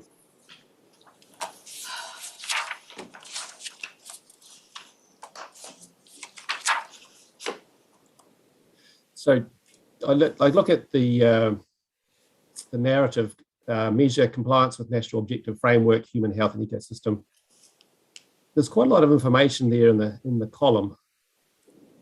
And if the target is year-on-year improving trend of baseline metric, should we not try and show how we are going? We've largely provided a sort of a snapshot. And I also question on a few instances the monitoring. 2019, we reported monitoring on 94 boards. Last year, now 55. This year, we're talking 33 boards. And then we clarify that 44 of the 33 boards. So my question really is, how come we've dropped from 94 boards monitoring now down to 33 boards? And do we have an objective data set? What does regularly sampled mean? Because it says the next one, 8 of 33 boards regularly sampled. So is that a narrative, like a quantitative amount? Next, we talk about 28 of 30 sites, 93%. And that was the same as in 2020, complied with the National Periphyton Standard. How long can we continue to say models continue to suggest that nutrients, nitrogen, phosphorus, present a high risk of problematic periphyton growth likely to occur in many waterways? So again, we've copied forward information from 2020, but is it showing through in our sampling that that's happening? And then finally, if the measure for this performance target is against NOF, is it relevant to also bring forward this sentence? 24% of the sites failed to comply with respective MCI thresholds in the proposed Southland Water and Land Plan. Wilma? Councillor, I'm very happy to answer all those questions for you, and I'll do that to you directly and copying your colleagues. The question is, this is our response to the measure, and do we have a problem with our response to the measure as opposed to wanting more information? I also point out this measure doesn't exist in the new LTP for the reasons that this was going to be a non-achievable measure. So it's two different things here. One is, do we have a commentary around the measure against the LTP and the fact that this has been what we reported to you in August, other than do you want more explanation about why that wasn't achieved beyond the explanation given at the meeting? I don't think it's germane to the report, Councillor, that's what I'm saying. I'm happy to talk to you about it separately, but this is our response to why the measure was not achieved. Yeah. I just wonder whether there's more opportunity to talk about that trend and at what point we published. I know we published it through Land and Water Forum or the LAWA report, but is this an opportunity to talk about that as well? Not really. We're reporting on whether we did or did not achieve measures in the long-term plan. Right. So I think the point is that we've moved from a set of measures, and very happy to discuss our science program with you in a different setting, I think. Through you, Chair, just to note with this one, that it became very problematic and that we referred to baseline metrics because those metrics changed with the introduction of the new national policy statement, so that's been a complicating factor. The point. I would be more than comfortable with some of that detail to come to us later. So we've discussed the need for a comprehensive state of the environment workshop with your councillors, and it's in our workshop program. Great. Carry on, Rachel, please. So further questions on that group of activities, that takes us through to group 4, community resilience, and this is where there is one change that I'll highlight. So page 27 outlines the key results from the year, and obviously those new climate resilience projects were a significant thing that occurred during the year, but recovery of the network from the February 2020 floods was also in there, along with our emergency preparedness. And some future challenges highlighted. So the change that you'll see from the August report is on page 28. And after discussions with the auditors, we changed the second measure there around the major flood protection and control works being maintained, repaired and renewed to the key standards identified in the Council's management plan, and then the target of 100% to 68%. So we have reported it as 100%. And I guess we had a slightly different understanding as an organisation. The auditors have used what was formally inspected and maintained, whereas we've got some informal inspection and maintenance where that happens as well, so that was the reason for the difference. But we've agreed to correct that to 68%. Councillor Cook. Can I just ask, is that because we haven't inspected them, or because we haven't completed the shovel-ready projects which we've begun? So it's because our inspection, we've done an inspection, but it's not the formal one that we've recorded in our asset management system, is my understanding from the catchment manager. Thank you. Everybody happy with that change? Understand why? It's a process that we have done. Great. Carry on, Rachel, please. So that actually takes us through the front part, and then we're into the finances, which Tanya is going to take you through. Great. Thanks, Tanya. Thank you, Rachel. Thank you, Chair. I was remiss in introducing this item to not thank and congratulate the staff who have put 5 months of work into this particular document, from the finance team through the comms team and this Rachel's new team. On top of the LTP being as, shan't use the word horrendous, but massive, and then finalising it the 31st or 30th of July, we've had another big year in the annual report.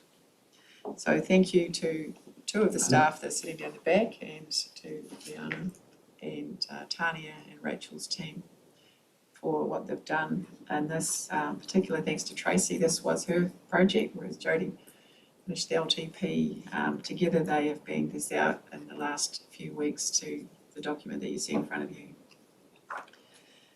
There is not a lot of change from what you we've discussed in the past, what you've seen at the August meeting.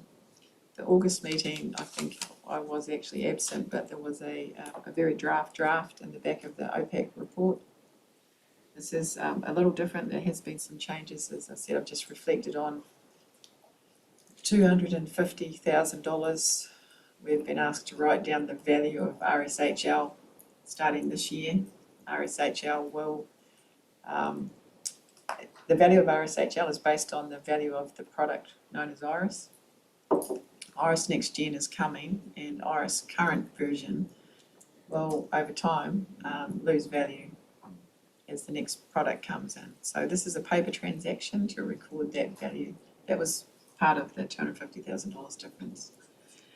There are not many other changes that have come through other than accounting adjustments. I refer you to Councillor Beard's comment, and thank you again for picking that up. 3.5 million, it is 3.274. 72, 74. 3.274. 72 further up. And Yeah, there's it's 3.272 further on in the The earlier latest part of the version, document. anyway, Okay. We'll pick up on that. In the very early section, we talked about it. yeah, at the bottom of page 272. 6, it's Yeah. 3272. 3.2, okay, so we're $2,000, thank you, it's a rounding, we will fix that. Across these millions, the rounding does pop up, by the way, but thank you for, that's why we're here.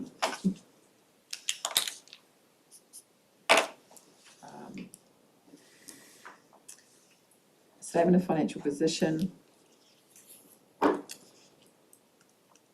You'll see cash and deposits, 5.3 million at balance date.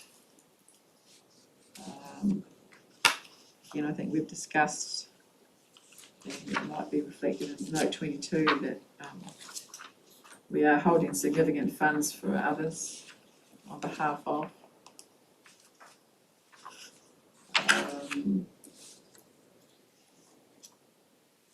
Our property, plant and equipment increased by 2.9, 2.3 million. The difference there is our work in progress, capital works in progress for the climate resilience project largely.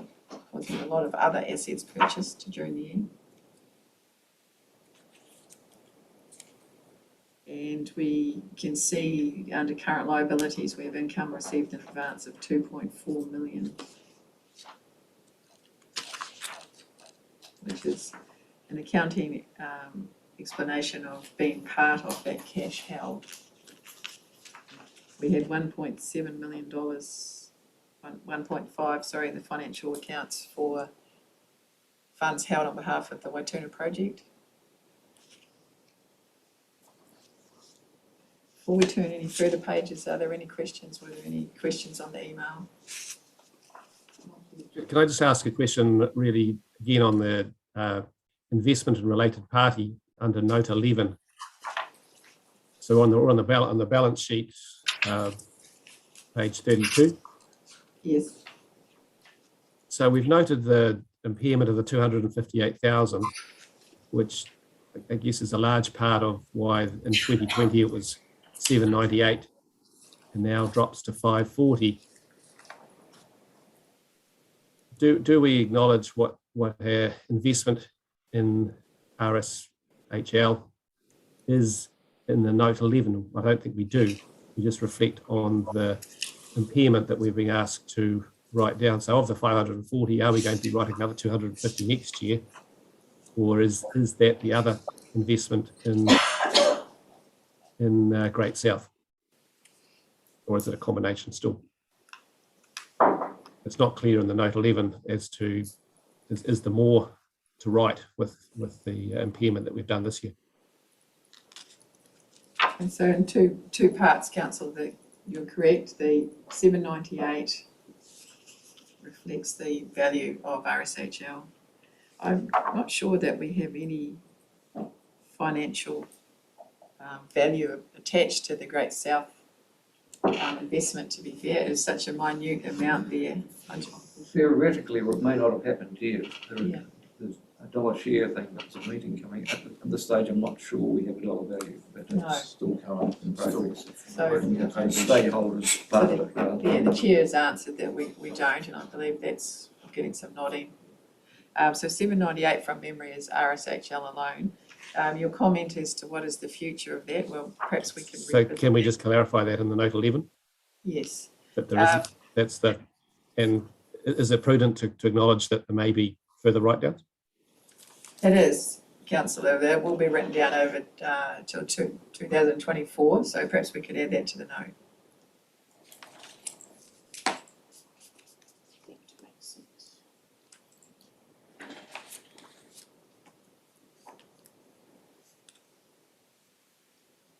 Is Sorry, that all? also in the revaluation side of the companies, because as it develops generation 2 or whatever they call it, presumably its value will go back up. We're yet to see that piece of work has been done by Pricewaterhouse, PwC. Oh, the valuation, the future valuation of the company. Yeah, okay. Yeah, and I'm not aware yet as to whether we're going to capitalise future expenditure or whether it'll become a SaaS owned by the developer. So sorry, I can't answer that yet. Okay, yeah. Yeah. We know what's in front of us, which is going to be a good valuation.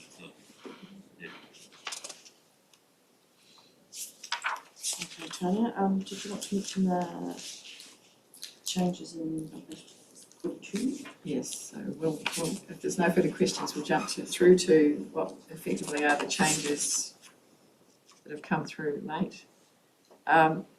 So these are, Bruce will be aware, Mr. Robertson will be aware that at the end of an audit, there's lots of little things that come through, and in this case, we've been asked to restate or to add in effect some commentary on our basis of consolidation as per the new IPSAS. That's page 42. Next page is. The councillors have the updated highlighted version. Do councillors all have the highlighted and updated? They version? should do. Well, it's on the site, but there was only about 3 things on it, and I thought the actually note was okay, so Yeah. Yeah. I just downloaded it again. No, you're right. There's very, very little correction. Yeah. No, that's a printed copy, I have got a couple here. About three things that have Yes, changed. there are. Yeah, there's page 53 and page 60, 65. Come yet. Do you want to deal with this? I had a question on page 48, if that's right. And so do you want to deal with this matter as one matter? Yeah. Yes. And then we'll come back to the council's page 48. Yes. Okay. So, look, I'd just generalise and suggest that these small changes, if you compare them to the original ones, some of them are rounding, some of them have picked up a balance not carried forward. There's nothing significant in what we've highlighted, but we need to highlight that it was a change in some numbers. So do councillors have any overall questions before we address Councillor Beard's questions? I've got one, but I can wait till the end. Okay. Councillor Beard, did you have any further question? Yeah, so on page 48, other expenses. I just note, I feel for transparency, the details and really the recipients of grants and contributions should be disclosed. If there's a good reason why that shouldn't be done, please explain. But in 2018, it was 1.2 million, and last year 6.4 million, and these reports 2.2 million. And who are the recipients?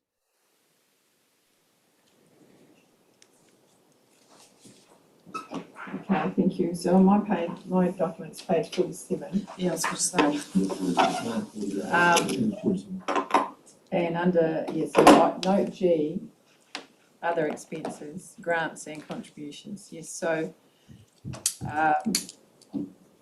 we did have a note here originally, in fact, pointing out that the previous year, 2020, the largest part of that, 5 million, was to the alternate project, passing on the MFE income that we'd received. This year, 475,000 of the 2.1 million is for the same project. We have an underlying basis of around that 1.3, 1.4 up to 1.5 of underlying grants and contributions as per LTP.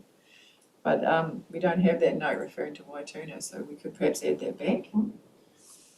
Is that clear enough? That was my question. I mean, we refer to a one-off expenditure in 2024 Ministry of Environment grant received, but again, we don't talk about the recipient of the grant. Yes, I agree. Well, previously, Councillor, we did have in brackets for the Waituna project. We can add that back. Thank you. That is bar a very small amount. That will be the last of it going forward. Right, And Tanya. the other grant recipients, can we note those? Of the the average sitting there 1.4, 1.5. No, we Yeah, well, don't. it's at 1.5 million, isn't it? If we talk about the portion that went into the Waituna project again, off the 2.2, it was about 500,000. So there's approximately 1.5, 1.6 billion. We will declare the Waituna portion for both years. Other than that, there's a significant number of much smaller ongoing grants and contributions that are part of the LTP process. But we will certainly pull that out, Councillor, and note it. Thank you. I'm aware that we've spent quite a lot of time on this already, so I'd quite like to keep moving swiftly on. Not that I want to stifle councillors' questions, but we just need to be careful that we stay within purposes of the discussion. Thanks. So Tanya, we'll let Councillor McCallum ask his question. I know others do it, and I know that we've talked about in the past, but I don't know whether we do or don't. But should we actually put in a councillor meeting attendance into the annual report?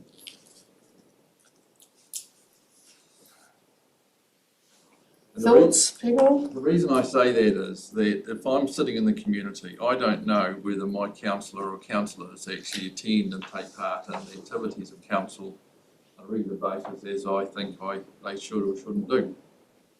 It will always open up a can of worms, I know that, but in the sight of transparency. My question would be, is the annual report the place to report that? I'm I mean, both private and public sector. Yeah. Again, in the private sector would be kind to show the directors and which meetings they've attended. And so I'm also saying the same in the public sector as well. Yeah. For future or for this one? I don't mind. I think it would be good that people know. We're actually coming under more and more scrutiny right now. All the information sitting here is only a matter of putting it out. Well, there's the Lagoina Avenue, which we are, trying to discourage by having our information out there and open. So I get your point. I guess my question is it possible to include that this time, or is it too late?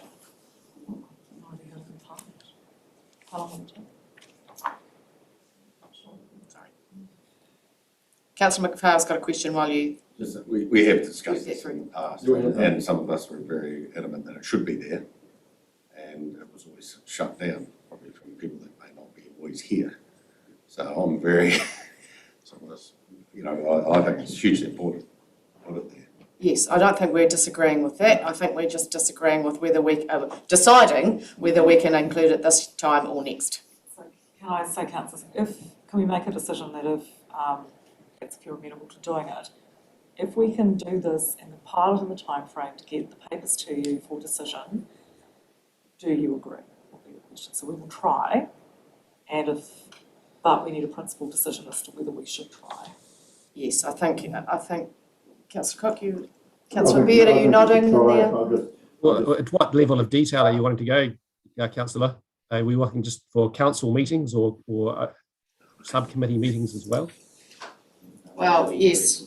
The reporting, which is usually asked for, is formal council meetings and committee meetings. Yeah.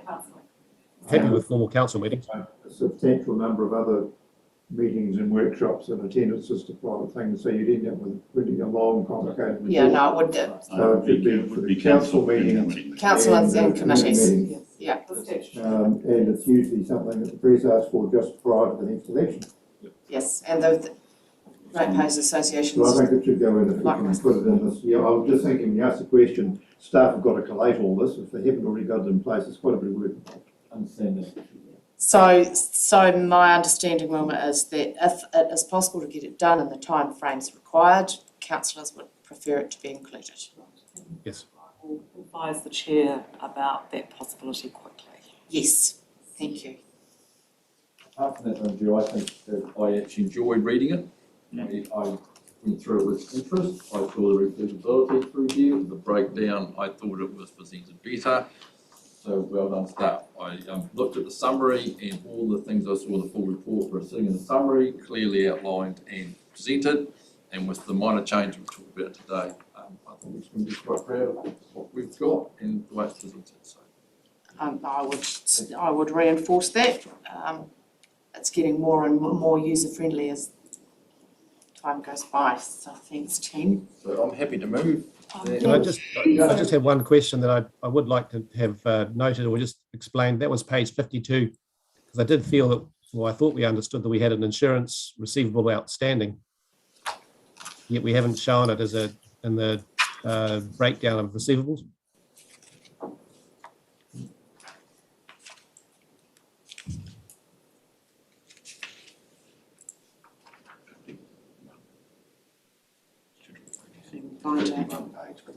What Might paragraph? actually be 50, page 51 now, sorry. It's on page 50, top of Slightly out of trade kilter. and other receivable. So that there's a blank there for insurance receivable for the current year, as opposed to we were looking for 22 million last year. But I thought I understood that we had some insurance receivable still outstanding.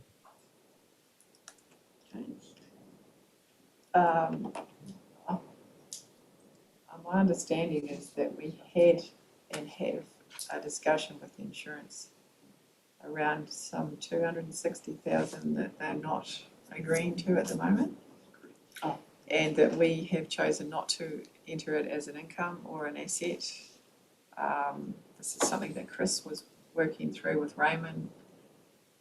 You understand insurance companies like to argue moot points.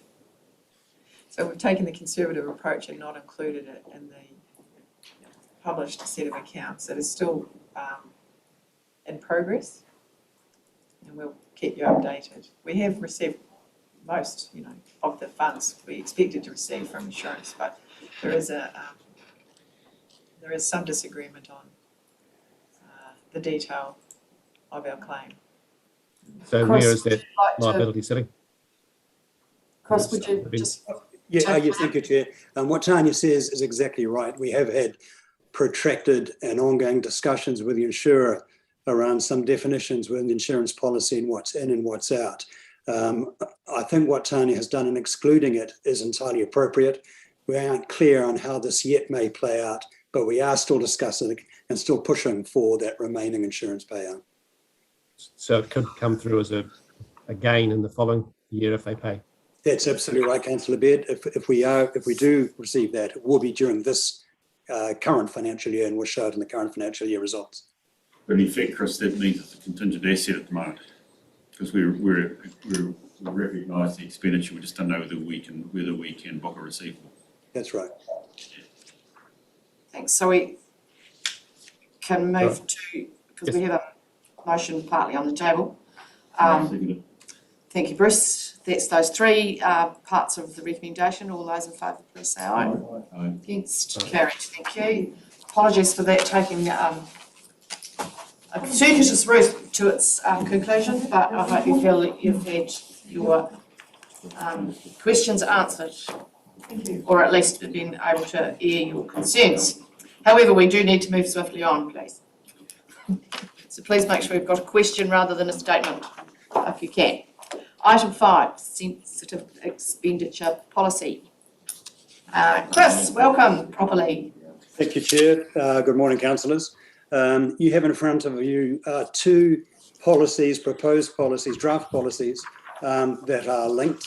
One is the sensitive expenditure, and the other one is gifts and koha. And they are linked because the principles around both of them apply. And they are also there as much to protect staff and prevent them getting into a compromised situation as they are to protect the organisation. And I don't propose to talk through the policies in detail, I'll take it as read, but I'll make a few points about each of the policies, starting with sensitive expenditure.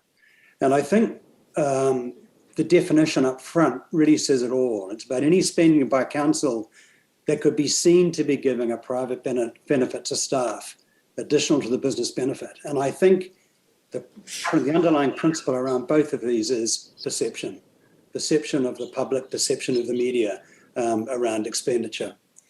The policy around sensitive expenditure is based on the Office of the Auditor General's Controlling Sensitive Expenditure Guide for public organisations, who have referred to that.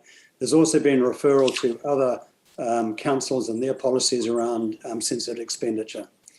One of the first parts of the sensitive expenditure talks about the principles, and I think that is what should be guiding staff in their decision making around finding themselves in a position around sensitive expenditure. And those principles, things like prudence, integrity, business justifiability, transparency, impartiality, moderation, a whole lot of principles there. And I think that staff need to consider those when they're incurring expenditure. And the rule of thumb is for them is, how would this look if it hit the media? How would it look for me as an individual, as an employee? How would it look for you as a councillor? And how would it look for council as a whole? That's the guiding principle. So it's about how we spend the public money as much as anything else.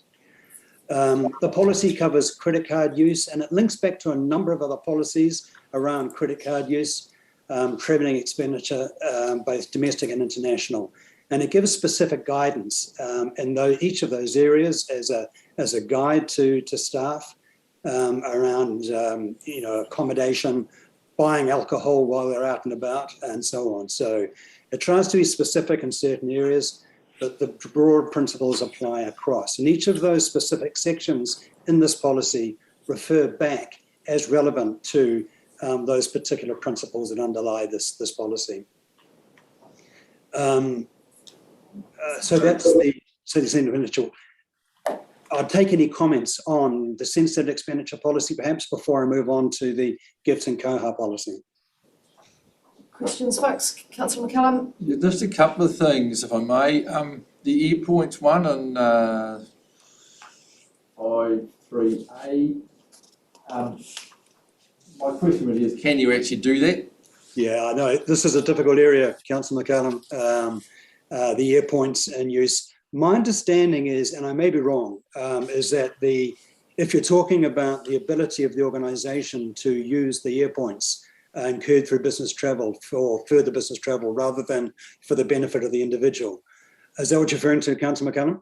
Yes, it comes down to who actually owns the card. So if you're a Kuru member or Airpoints member, is it actually a individually owned and you're using it for multiple purposes, both business and pleasure, or is it a company card?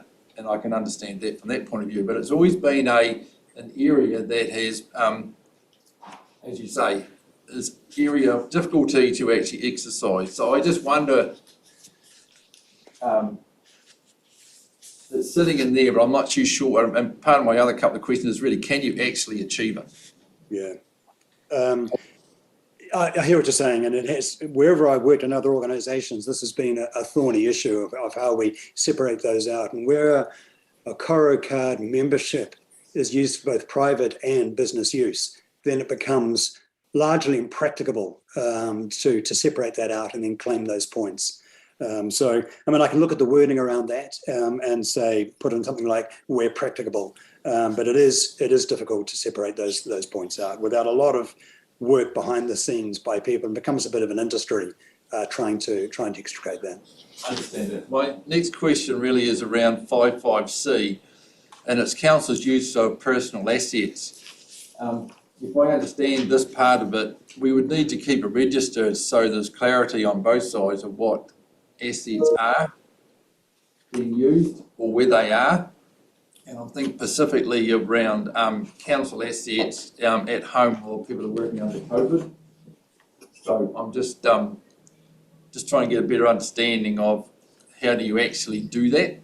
Yes. I've just refreshing my memory the exact wording there. Yes, again, this is an example of practicability and what we can reasonably do without creating industry behind the scenes.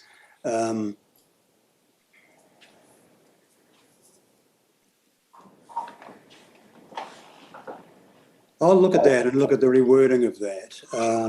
Do you have a particular example of council's use of personal assets? I mean, there's things like motor vehicles, but we've got that sort of covered. But well, you could like, so the next one up actually talks about council phones and then claiming costs over $5, and I don't know how you would actually do that. So I know that there are people who have to go back down to personal assets, either have items that they use that are easier to do the job, but they're actually their own items. yeah, And sometimes it gets camouflaged or lost in the systems, and then people sort of get accused of taking stuff that's ended up, they think it's council policy, the council an item, not our own item. mm. The main point I was really trying to bring out there is if that is the case, we need to identify it so there's transparency. Right. But for the interests of both sides. So can I make a couple of comments here? And I agree with Chris's perspective, it needs to be, both points that you make need to be where it's practical. And I think you already had that in there, Chris. Yep. Good General would take the view of around airpoints, by the way, there definitely works if you book them up as travel. And the imposition that he would have on his staff is a reconciliation of the personal airpoints card. Now that's an industry. I would say that we should look at from a practical perspective, where does that sit? Well, dare I say it, for a guy like Rob as chief executive, a good chunk of his travel will be for work, and it wouldn't be unreasonable for Rob to monitor and for presumably Jan, who makes his bookings, to make use of those airpoints for Environment Southland work. It's a check of integrity, but I mean I'm not questioning his integrity. What I'm trying to say is it's just logical. In this one here, I would actually try and think more broadly if I was developing a system where would, under 5.5c, the council be making use of personal assets. And in certain situations, I would have thought actually even for councillors, if you're potentially using your own phone, there is a standard amount that gets paid per annum, and it's the quickest way We do. to make an allowance. We do get an allowance. So it takes sort of front end work to agree exactly what the story is, but then to go back to Chris's point, you want a pretty practical process which minimises administration and is reasonable. I've got Councillor Beard and then Councillor Cook. Thanks. Alan? I'll be excused for 2 minutes. So just quick, the definition under sensitive expenditure, was it the intention only to mention by giving a private benefit to staff? Or should it be expanded to include elected members as well? Was that Absolutely right, Councillor Baird. It should cover both those as well, because the policy itself does refer to both. So you're absolutely right. I'll broaden the definition to include that. Yep. Thank you. And Councillor Cook? Yeah, just to echo what you said before, Chair, we get a technology allowance which is supposed to cover the private use of assets, including internet and phones and computers. So I don't see it as a particularly contentious issue. I just think, I mean, it's great that Chris has got it in here, Neville, because we think now of working from home, that raises a question about actually, essentially, Environment Southland benefiting from people having their own effectively they've got to work at home, they've got to be able to use probably their own technology like their Wi-Fi. I suppose I wasn't looking wide enough. I wasn't thinking about the staff. I was thinking about councillors. I don't know whether the staff get allowance or not. Well, I think that's something that so it's, I mean, I think the principle here is right. The question is, what is the guidance that goes with it? Ultimately, that would be a pragmatic thing, Chris, that I would suspect management should work through. Indeed. As far as that's concerned. You're all right with that, Chris? Yeah, absolutely. Yeah, that's a great comments. Right, we'll move on to the koha policy and then look at the recommendation. Thank you, Chair. Again, gift and koha are defined. And gifts refers to personal gifts both given and received by an employee or a councillor. And again, the principle here is trying to head off at the pass anyone being compromised by either receiving or giving a gift, if the perception is that it is for the benefit of an individual. The general principle is that employees and councillors should not receive gifts, but again, this policy tries to reach a pragmatic middle ground. And when we're out at conferences and we're given pens and pads and gifts and stuff as just a general part of being there, we don't want to sort of prohibit that. It's where gifts are of a more substantial nature. And I'll just give you an anecdotal true story from my career about 25 years ago, where I was working as part of a contractors team, and we were looking at getting a large-scale purchase of a general ledger system for a major organisation. And unbeknownst to us and the team, the person heading up that team received a set of golf clubs from one of the organisations trying to sell us their general ledger system. And that wasn't disclosed to us or to our client organisation, but it was uncovered sometime later. And of course, it caused huge problems for the individual person involved, my client, the organisation, and the seller organisation sort of trying to buy their way into this. So it does happen, and this is an attempt to head, particularly the gift side, off at the pass. So we've got a sort of metric balance. Gifts under $50, we don't want to sort of lose sleep over that. We've drawn an arbitrary line in the sand of anything over $50, there's a gifts register. And given the principle that generally employees or councillors shouldn't receive gifts, where a gift over $50 is received, it needs to be disclosed, and if reasonable and practicable, handed over to the CE for, in some form, if it can be, of benefit to the organisation rather than the individual. Again, if the individual benefits from it exclusively, that's compromising their position and their relationship with the gift giver and the organisation. So that's on the gift side. The koha, I mean, koha is customary in certain circumstances, like tangihanga, attendance at huis and the use of marae. It is appropriate. We're proposing a set up of a koha register, just again with that principle of transparency, and the policy gives guidance on an appropriate koha. So I'm ready to take questions or comments around the gifts and koha policy. Any questions on the koha gifts policy? Look, I think this is good policy. It's also like the previous policy, Lyndall. Actually, what's really good in these situations is for there to be occasionally a staff meeting where you talk through how do you exercise judgment in these areas. You know, what would be perceived to be an inducement? You know, could a cup of coffee every week with a supplier be seen as an inducement type thing? You know, where does the grey line stand? And that's something which, you know, needs to be developed. The policy is good, but actually how we live it out is one which doesn't. The only thing I would I'd reflect there is elsewhere, particularly with my North Island commitments, once a year we would, for instance, see the koha register. So it's just a check on reasonableness. That's all. There's nothing more in it. Probably the same even with the gift register. So Yeah. so that actually it's a level of reporting back and disclosure, which just keeps everything above board. which is my question, was when would we see a report on the state of this? So that will work its way through the system, I'm sure. Should that be recorded as part of this policy or just something that we're asking staff to put on their annual? Well, it would come through the risk conversation, would it Yes. not, Chris? Yes, on the risk, OPAC, I would have thought, yes. Be written into the policy. It'll be written into the risk. Yeah, but not the Framework and work plan. Considering at the moment, do we write that in there as a paragraph? I wouldn't have thought so, Chris. Do we need to? No, I write- wouldn't have thought it'd been put in here, but we can include it in the, as you say, Chair, in the risk framework and be incorporated into that, what's to be reported to that risk committee. Yeah, cool. Does that answer your question?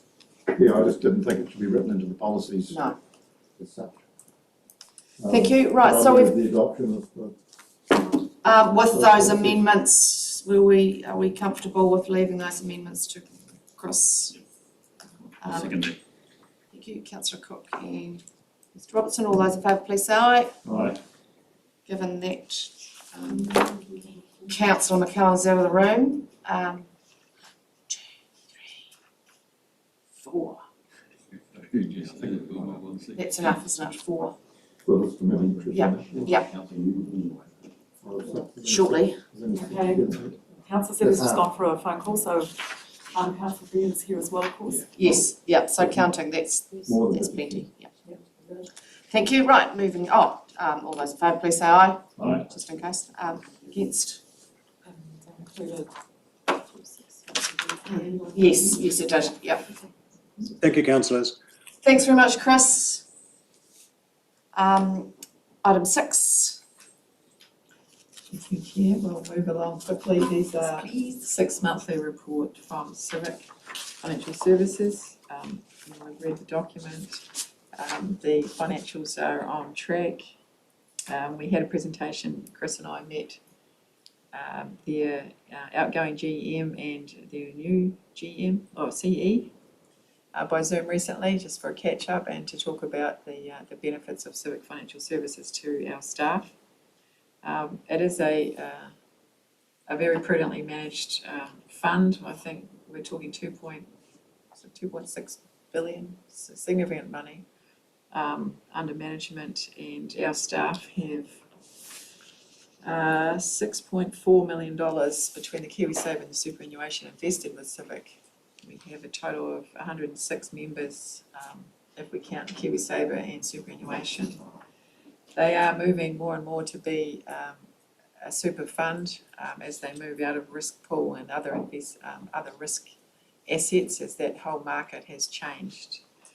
I think that would be the summary of our meeting and of the documents, unless Chris wanted to add anything. Chris is gone. Chris is gone, so this is just for councillors to note. I move that we note the report. Before we do that, I think councillor McCullum might have a question. Yeah, sorry, I'm dealing with a private matter and driving me nuts anyway. So that's why I had to shoot out, because we couldn't do what we needed to do without a phone call. So just a quick question about, So item 6. yes, Right, when I looked through this, I took this as a basically a cash asset business, and in that I saw some loans, and it seems to be some internal loans of about 2 lots of $2 million thereabouts. And I wondered why that was there. And the other thing I noted was it looks like the first 6 months have actually been better in performance than the total year last year. I just wanted clarification that I was reading those accounts correctly.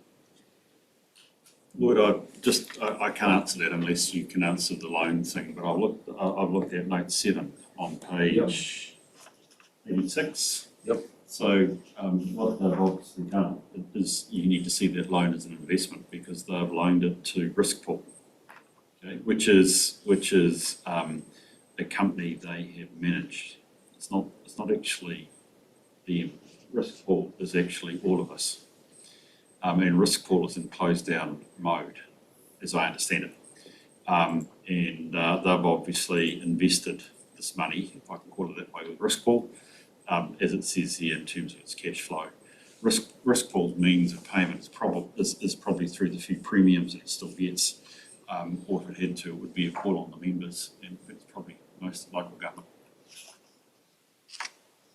So it's all, it's okay. I get it. I think I get it. It's reasonably secure. That was all, Mr. Manager, thank you for that. I was just trying to clarify what I saw in line of that. That's my reading. My little bit of knowledge of risk fall in this place. I wouldn't want to guarantee that for you, Lloyd, but I think that's, I'm comfortable. Great. So Councillor Cook has moved the recommendation. Seconder, please. Thank you, Councillor McCallum. All those in favour, please say aye. Aye. Against? Carried. Thank you. And item 7 is the Great South 6-monthly report to the 31st of December, which Councillor Beard has pointed out to me seems like a really long time ago. Perhaps we'll get an explanation of that now. Thanks, Tanya. Thank you. I've included the 6-monthly report simply because the 12-month report is not available. They are one of the many entities being affected by the auditors shortage, and Tim tells me that they won't have this audited report until early new year. So in order to keep the information going, I included the 6-month report, which I believe had not been presented. Can I just clarify that the presentation that we had from Great South was around about the 6-monthly report time? Was that a coincidence or on purpose? Sorry, Chair, I was not at that meeting. Okay, no, that's fine. It must have been a coincidence rather than on purpose. Yeah. You can see what they've commented on here. I like their use of puns. The aerospace industry is taking off.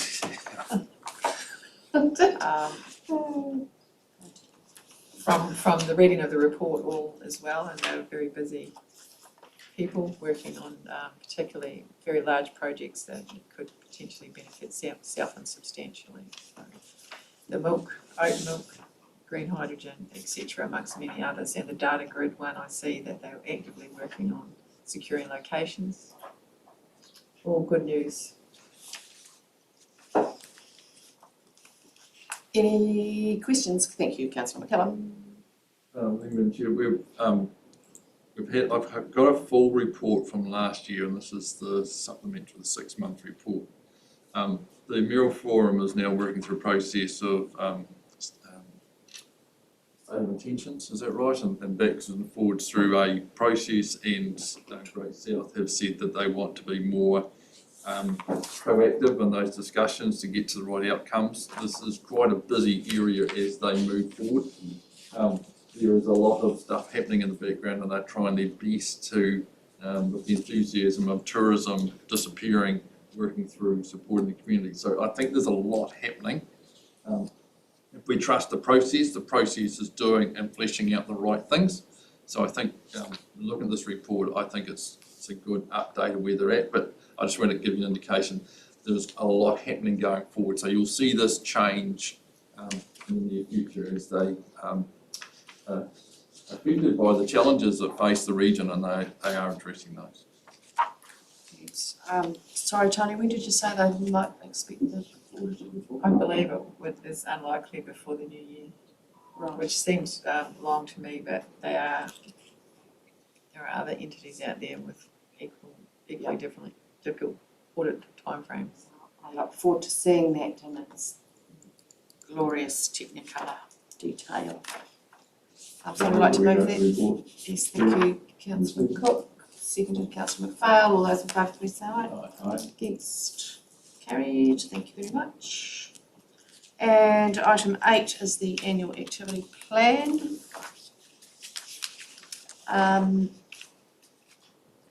Tanya, I'll let you take it away.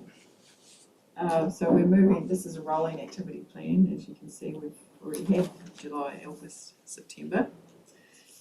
We're putting in place here February, March, May. Now, the alternate meetings of risk and finance come unstuck in January with requiring of a risk meeting. We are proposing here that we actually change our 6 weekly meeting a little bit and reverse it. So we're proposing a risk meeting in February. So that, well, I'll go back. We're suggesting that a risk meeting at the end of January is, I won't say not appropriate, but difficult. Given the preparation required in the absence of often members and staff. And that we move the risk meeting into February. And we move the finance meeting into early March, the first week of March. And that's the 6 monthly report and including the cash flow and balance sheet. Okay, the difficult part of that for us, and it's not difficult, it's time consuming, is the forecast.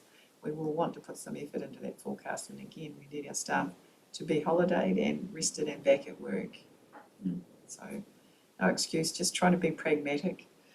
Then we go back to the May finance meeting and a risk meeting in June. So that whether that gap between February and June is a problem, we can certainly put another risk meeting in. There is no obligation for us to only have 4 meetings. There's no obligation for us to actually have them 6 weekly apart, but it has been tradition. It's really for councillors to comment on regarding the timetable, Chair. Thanks, Tanya. And I would just add that I talked to Tanya and Wilma about this and it made sense to me. And also, given that we're still developing some of the risk work, there's every possibility that there would be some workshops between the February and June risk work, formal meetings.